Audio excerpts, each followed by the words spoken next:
What is up, NFT gamers and friends? Welcome back to another video. I am joined today by Nick, who is the dev of this Citadel of machines, and we're going to be interviewing him today on his brand new NFT that's coming out on Ethereum that actually has some utility. There's loads of Ethereum-based NFTs out there, which are basically profile picture projects. However, Nick will be showing us how he's going to use the power of NFTs to put it in a game. Basically, where I think the future of gaming is through NFTs. So with that said, Nick, introduce yourself. Give us who you are, man. How you doing? Hi, Josh. It's great to be here. Thanks for having me. So my name's Nick. I'm based in the UK, and I've been hard at work with a very small team here, working on Citadel of the Machines. Which we're hugely excited to launch on the 21st September. Oh, that's already shoots one of my questions right at the door. 21st of September, which is literally like it's literally 2 weeks today. So Tuesday, 2 weeks. Yep. So Citadel of the Machines, Nick. Sorry, what were you going to say? So it's 11 a.m. Eastern Standard Time. So that's when the site will officially launch. And that's great for us then, isn't it? Yeah. So what is Citadel of the Machines, Nick? What is the project itself? What's it? Okay. What's it about? So it's a web-based game, and the best way I can describe it is it's a retro futuristic adventure puzzler, which is a bit of a mouthful, but that's how I describe it. So as you can probably tell, I'm a bit long in the tooth these days, and I grew up in the 70s when there was no CGI, and sci-fi of that time had a certain look, if you like, and I'm saturated in that stuff, and that's the kind of aesthetic I was going for. I can kind of see it actually with how you've designed some of these cubes. Well, they're not actually called cubes. What are they called, Nick? Because I know they have a certain name. Yeah, so these are hexadroids. That's the protagonist. That's your player character, and as you can see, it's a box with eyes and ears. With Decals, and we have 10,000 of these things with a variety of materials and decals and kind of expressions and stuff. So they're all unique, and they all will exist as playable NFTs in the game. So if you acquire one of these things, you can play it as a character in the game. That's fantastic. And I did mention briefly before I unmuted that these are going to be on the Ethereum blockchain, correct? Yep, that's right. So they're so it's an Ethereum project, and yes, that's right, it's Ethereum. Yeah. Fantastic. By the way, guys, the link to the website and that little space I got to play in just will be linked in the description down below, as well as this Medium article, which basically covers everything we're going to be going over in this interview. So why Ethereum, Nick? If I may poke you with that one, why Ethereum? So I'm a crypto developer, and I kind of dabble in games as well. And so this game was really a happy fusion of those two things. Right. And so as a Solidity developer, obviously I've done a lot of Ethereum work on Ethereum blockchain, and this year I've worked on BSC as well, Binance Smart Chain. Mm-hmm. And so it was a bit of a tough call. I mean, I did discuss it with the team. Maybe we should do it on Binance, maybe Ethereum, whatever. Right. But what I couldn't help but notice was that all the NFT action is mostly on Ethereum. So there are plenty of BSC NFT marketplaces going around these days, but we just felt that all the action seemed to be on Ethereum. And it was pure on the Ethereum blockchain. At least that's the way I perceive it. I mean, I could be wrong, but that was largely the decision. Well, it is pretty much the fastest growing market, and home to all sorts of NFTs, from profile picture CryptoPunks. I'm pretty sure you've heard of those. Indeed. To all sorts far in between. The thing I love the most about this project is, like, you can use it if you really wanted to. As you said, I showed the cubes, the allotment of cubes that you've got on display on the Medium article. You can use them as a profile picture if you so want to flex. But these are actually going to be usable in game. That's what NFTs I've been waiting for, dude. Yeah. So the game came first, and again, I've been working on NFT code projects for about 2 years now, and like a lot of the industry, people were just kind of trying to figure out a use case for them. And again, probably about 6 months ago, we'd kind of half baked the game, and somebody said, why don't you just use NFTs? You know, make them playable NFTs. And I thought, what a great idea. By So golly. yeah, Yeah. I'm really excited about the fact that these, you know, that they're part of the game world. You know, you can if they're in your wallet, you can play them. So the launch at launch, we are releasing the Series 1 NFTs, which are the hexabots. Series 2 are tools and add-ons. So what that means is that Series 2 are other NFTs that you can import into the game and use. Now, I would also stress that even though it's an adventure game world, I'm very proud of the fact we have a very sophisticated IDE. It's an editor. It's a game editor. Yeah. And so it doesn't require any recompilation or anything like that. You can literally use it in the game world. So if the game is running and you want to say, I want to, I want to add some machinery over there, or I want to add a mob over there, or I want to add some obstacles or some stairs or some platforms or whatever it might be, you can literally just drop them right in at that point in time.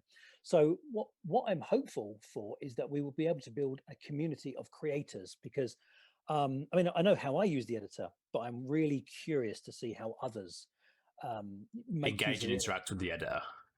Yeah, so our beta testers came up with all kinds of really crazy stuff that had never even occurred to me to build, and so I was a bit taken aback by the stuff that they produced, because I thought, well, I know you can do that stuff, but it hadn't even occurred to me. So what I'm hopeful for is that we will end up with a proliferation of maps that will add, well, you know, a real good community flavor to it, and that's what I'm really excited about. I love games like that. So what I'm getting from this is basically a Mario Maker vibe, but with our little Hexadroid going on all sorts of crazy obstacles and adventures throughout these community maps. Yeah, pretty much. It's yeah. So the ability to create your own content, the ability to create, just to fire up your own maps, was really important to me.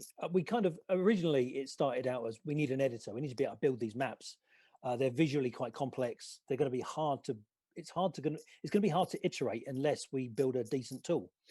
And so we kind of got carried away with that. But yeah, I think for me, it's a cornerstone of what we're trying to build here.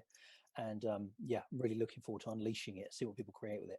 I'm not gonna lie, I'm super excited. I'm not good at creating myself. I'll definitely play all of the levels that the community has to offer. Actually, speaking of that, do we need a Hexadroid to play the game, or is this just optional to, you know, have a skin, so to say? Yeah, so at launch, you're going to need an NFT to play, but that's not very inclusive. So what I'm probably going to do is open that up after launch, because I want to give early adopters, early owners of the NFT a reward.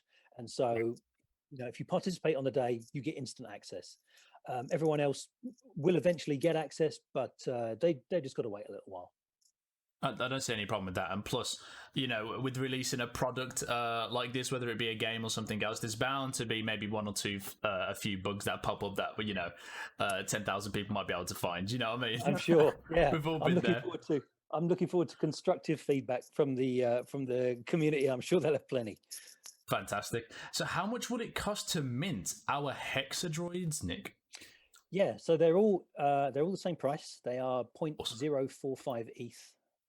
And so that's the price. So on launch day, there will be a connect to MetaMask button on the website, and you can mint them in the usual way, which is pretty standard for these 10K launches now, which is where you connect MetaMask, interact with the purchase method, and you can mint you'll be prompted as to how many you want to mint. You can mint between 1 and 20 in the single transaction. You pay your gas fee. They're 0.045 ETH each, and they'll be immediately available to you in the sandbox. And so as soon as I get that Hexadroid in my wallet, I can use it immediately in the game if I so wish to. In the sandbox, yeah. So the adventure game it's still got a few rough edges that we're ironing out, but the sandbox is available on launch day, and I'm really I'm looking forward to that a lot. I love seeing the smile on your face, dude, just to see you excited to finally get this out there, Nick. Yeah, it's been a labor of love. I've got a day job, and so this was kind of like a part-time thing. So it's taken a lot longer than might be expected. I never raised any capital to build it. It was just something that I built with some friends, and we had some really so beta testers, I had a lot of really positive feedback, and so they said, "My gosh, it was originally going to be a mobile game, but I've decided on reflection it would be nicer as a browser game, and just let people go nuts with it, you know." Fantastic. And with our hexadroids, are they all the same rarity, or are there going to be like some mythics and legendaries, and then there's going to be more common ones? Yeah, so For they're hunting. yeah, so they are so they're yes, indeed. So some are commoner than others. They have a variety of attributes. The main and most visually obvious attribute is the paint job. There's a skin on each one of these, and Yeah. mostly they're metallic. And there are a very large number of just kind of run-of-the-mill metallic ones with a rusty or silver body or Yeah. carbon or whatever it might be. However, we use normal distribution to calculate the rarity, and so there are a handful of super rare items, and so rarity tends to vary again using like a bell curve, a Gauss curve, normal Yeah. distribution, and so it's kind of like a blind bag sale, a bit like if you buy Pokemon cards and you pay your couple of quid or whatever it is, open the bag and you find out what cards you're going to get. I've actually I got them right here. Yeah. Wow, right, okay, it's the same sort of thing. So you don't know what you're going to get when you mint, and so it's luck of the draw. The way that we've done it is we've made sure that to guarantee it's not done by probability. What we do is we dynamically generate all this stuff. It's randomized the day before launch. So what that means is that there are probably a 20-30 that are super rares that have very distinctive paint jobs, and to ensure that there is one and only one of those, we preload them into a hopper the night before and then just randomize. So that information is sealed. We don't give that information out, and so basically it's randomized. Yeah. Yeah, go on. Sorry, Nick, just to unpack this, just so my little brain can kind of wrap my head around it. So there's attributes on these hexadroids that are basically generated a day before and put into a pool, and then you basically get like a random one from that pool. Exactly. And it's not only the paint job that can vary. I'm sure I've seen some text on the sides. Maybe the eyes will be different, and you can get some weird and crazy combinations, which, you know, a certain text might be rarer than other text and stuff like that. So you could end up with like a super, super, super rare, for example. Exactly. Yeah. So the decals. That's cool. I love that, man. Yeah. So the paint job on the so you got the base paint job, which could be anything.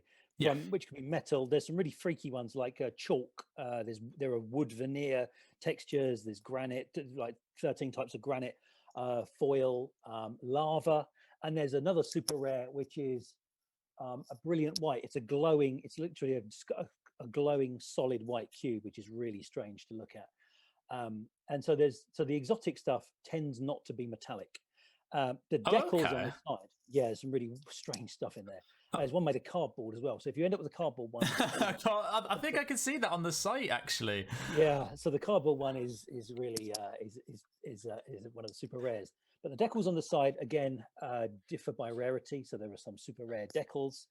The eye designs change as well.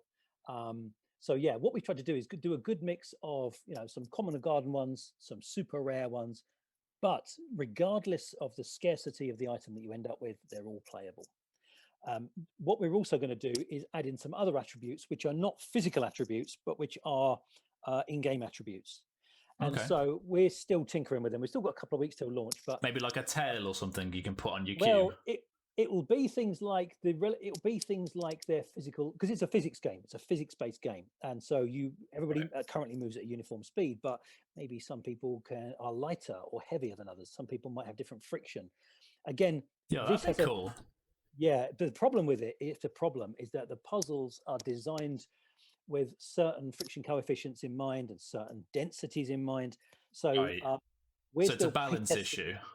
Indeed, yeah. So obviously you've got to make sure that if you end up with something that is freakishly physically different from the rest of them, it's still got to be able to complete the game. It's still got to be able to interact with the game in a way that makes sense. So we're still trying to figure out the details on that, which is where the Series 2 stuff comes in.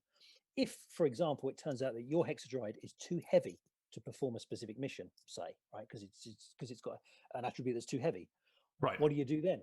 So the Series 2 stuff will implement a series of tools and add-ons that allow you to augment your Hexadroid and perform other build functions. upon it is kind of like what I'm getting, like maybe a little jetpack or something, some boots, like spring read boots. my mind. You read my mind. Exactly that kind of stuff. Yeah. Oh, dude, please let that be the case. Yeah. I can just imagine like a little cube you put on some boots, like the red, cartoony red clown shoes with the springs. You can just like jump a little bit higher or something. So we're looking to add functional add-ons and in-game tools. So I would say that the editor does allow you to. There's a lot of weird sci-fi machinery that is open to any editor. Anybody that wants to use the editor and they say, I want to teleport. I want to. And there's a thing that lets you invert gravity, so you end up on the ceiling if you jump on it. And there's a thing that like a bounce plate. I borrowed from other physics games and just kind of threw everything in that we could think of.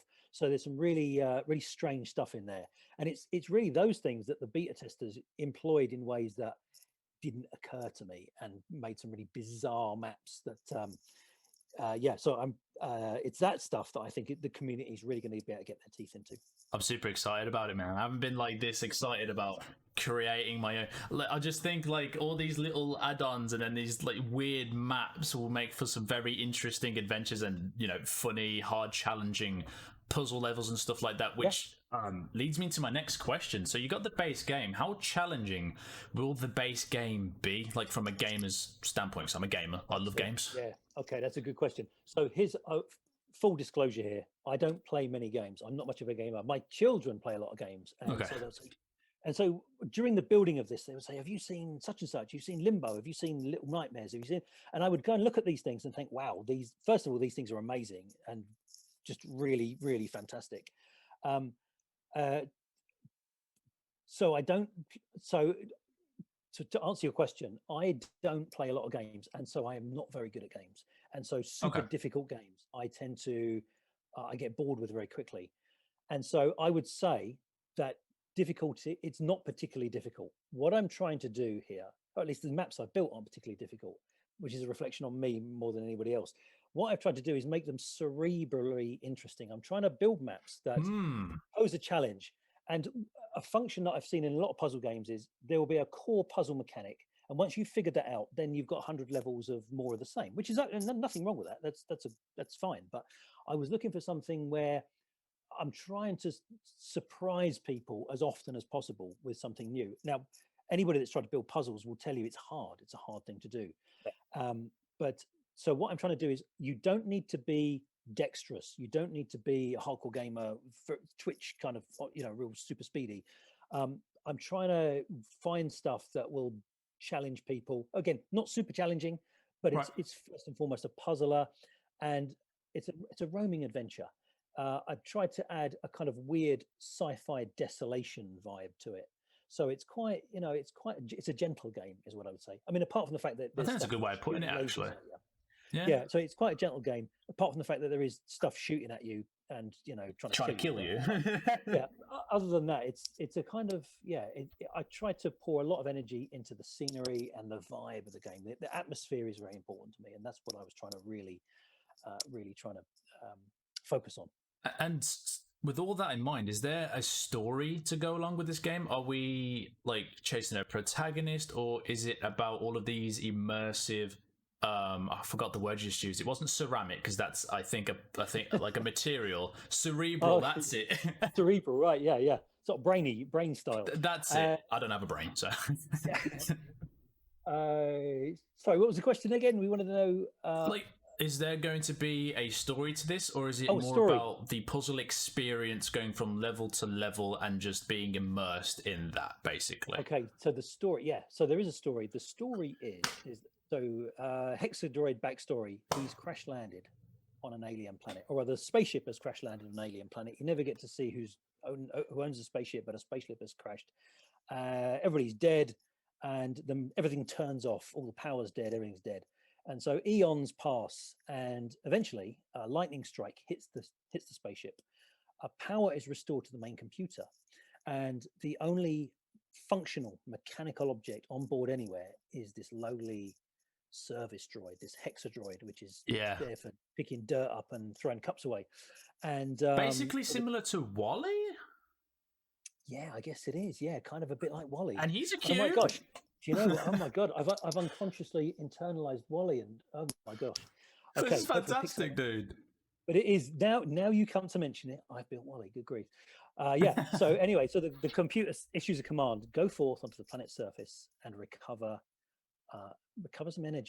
some energy sources that we can use to power the ship and get back home. And so the energy sources are crystals that kind of appear on the maps, and they look suspiciously like Ethereum logos. Funny that. And those cool. are so that's what you're collecting. So it's a very simple premise. Get out there and collect stuff. Yeah, that's the game. No, that's fantastic, dude. I'm excited. I'm not gonna lie, I'm excited. I'm gonna be there day one. Mint it. I might even grab a couple. Like, I am a little bit of a collector. Well, pile in, and so there's so many of these things bobbing around now. But what we tried to do was do something that is, if you want to hold on to it or you want to take it to OpenSea and do what you want to do with it, that's fine. But again, if you want to join the community and dive in and play the game, I would encourage everyone to do so, and we'll be there to welcome everybody that wants to participate. Saying that, I have actually got all the links here. Every single link found on this Medium article, and all of the links like to the Discord and the Twitter will be in the description down below. Heavily recommend following the project. And if I may, like, just break character real quick, I'm really enjoying the sound of this, by the way. Like, I came into this not knowing too much. I got my own little set questions, and now I'm even more sold than what the idea was set to me. Did I make sense by saying that? Yeah, absolutely. Well, I have boundless enthusiasm for this project, and I can see it in your smile, dude, when you talk about it. I'm not gonna lie. Yeah. It's like a passion project for you, and I do want to see it like succeed, because this might be one of the first steps in blockchain gaming that the entire space needs at the end of the day, to show even the potential of importing a collectible item or a playable item in game, and players getting attached to that, and they can have the freedom to sell it if they want, or flip it, or do whatever they want. It's about the freedom and owning your assets, and you can do whatever you want with them and go on your own adventures and stuff like that. So what part? Oh no! Oh, hold on. That's a question I want to ask after this one. How many levels do you have planned? So so far we have 80 in various states of completion. So most it's a lot of energy crystals. It's a lot of energy. Yeah. So what makes it challenging? So building maps, making maps visually appealing is fairly straightforward. We've got that down pat now. What makes them hard is to create new and interesting puzzles. Puzzle design is an art form in its own right, and there are better puzzle designers than me, but it's something it's the part of the game that I really, really enjoy doing, and it's probably the most challenging part. Obviously, I write the code and blockchain integration, all that kind of stuff, but building puzzles that I can show to the beta testers, and I watch them closely when they play these things for the first time, and I watch them unravel these puzzles. That it gives me boundless joy. That's the part I really enjoy the most. And just to go back to what you were saying earlier, this space, the gaming space is evolving rapidly. I mean, there's 100%. All kinds of stuff coming out daily, right? It's crazy at the moment what's going on, and so it's going to be a while before it settles down and people find a groove, and marketers figure out what people want to play, and before it becomes, obviously you've got mainstream gamers, people that hardcore gamers who play a certain thing, and then you've got the casuals, and then you've got this emerging blockchain gaming and it's nascent industry, and I think those things they've got a long way before they converge. And so it's just interesting to try to build something experimental, just to see what we can make happen, and hopefully add to that conversation. And who knows, you might leave a lasting impact on the entire community as a whole, because I can't think off the top of my head what other game does this. And I've seen the graphics of the game. I hope you don't mind me saying it, but they're pretty darn good. Like, thank you. I mean, they're quite lo-fi, but they've got a sort of retro charm. So that's the way I would describe it. Like, if you just allow me 2 more seconds, if I go back to the website and go in this play area, like, like if I downloaded this off of Steam, I'd be like, okay, this isn't. I wouldn't. My first thought wouldn't be browser game when I've seen these It's an unusual look to hexadroids. it. Yeah, Yeah, it's got quite an unusual look. So of again, it's probably not for everybody, but I built it to please myself because I figured I can't. It's pointless trying to second guess what will entertain other people. You just got to right. entertain yourself first, right? And so I built stuff that I personally find appealing, and I hope that the Venn diagram of what I like and what other people like, there's enough of a crossover there to entertain others as well. Probably the most important question of this interview little chat we're having is, with that said, are you happy with the product that you're putting out there, Nick? Sounds like you are, but yeah, I'm delighted. Obviously, when I look at it, all I see is the things that I would do different and change and make better. But because it's a web game, we do nightly builds. So if I see something and think that's the wrong shade of green, or I don't like the sound effect, or it's whatever it might be, then of course I can go ahead and change it. What we spent a lot of time doing was making sure that the droids themselves, they're simple and functional, and so obviously those won't change because they're NFTs. But everything about the game mode itself is quite is quite malleable, and so we'll be adding to it and updating it as we go. fantastic, dude. And probably just to finish up on, bouncing off of that question, like I led with, is out of the 80 levels, I guess you could say, what part of the game will launch with the drop? So am I going to get my Hexadroid and I can play the first 10 levels? Is it the full 80? Right. Okay. What's planned? So internally, there's still a lot of discussion about what the first levels to drop are going to be. And so at launch, what we're going to do is we're going to launch with the NFT collection and the Sandbox. So on day one, you'll be able to just mess with the Sandbox. The first level, the first group of levels will probably be a group of 20 levels, which will be chapter 1 of our story, and that will launch probably within 10 days of launch. The reason for that is because, again, there's still intense discussion about they're discrete levels. The maps are discrete levels, and we're still in discussion about how they should be they're kind of modular, and how they should be bolted together, and what makes most sense in terms of a story. So, we're down to that kind of level of how we're going to structure this thing. So, yeah, within 10 days, you'll have a chapter 1 of the adventure to play. Oh, fantastic, dude. You're leaving me with more questions than answers, and I wish I had like infinite time just to like completely break it all apart. But the thing I want to end on, I suppose, is more of a personal question of mine. So I hope I'm not throwing you for too much of a loop. But when I hear story, am I going to complete a level? Then is it going to be like a little cutscene, or is it going to be like a chapter page, like comic book style? Like, how will I follow the story? So we don't have any cutscenes at the moment, but what I want to do for the end of chapter 1 is to have a little vignette, a little section where you're hands off and something happens. That is, again, that's something that my media designer is working on right now. Okay, cool. I can build the levels, but in terms of the end of chapter stuff, that's something that is best handled by him, and so I know that he's cooking up a few ideas at the moment. So it's not finalized, but that's very much on the definitely on the books. Yeah. Well, hopefully everybody, your questions have been answered, and this is an insight to, well, a very early insight to a brand new NFT project launching on the Ethereum blockchain. It's very rare as well, by the way, that you get to get in on these projects super early. And I'd recommend joining the Discord, keeping up to date with this. I'm personally already going to be taking part in this drop. This will be my first ever Ethereum drop I'm going to be taking part in, Nick. Like, this is special to me. I've been holding out for something special. This is going to be my first. Well, we should definitely so after launch, you and I should definitely catch up again, and I'll be keen to, we could have a follow up, and I'll be keen to get your thoughts. And yeah, dude, 100%. Even like a quick maybe catch up before the launch goes live on the 21st, 11 Eastern. Yeah, 11 a.m. EST. EST. So get it in your diaries. People can pitch up the website now if they want to. citadelofthemachines.com. So jump on there, and there's a Twitter and a Discord. So yeah.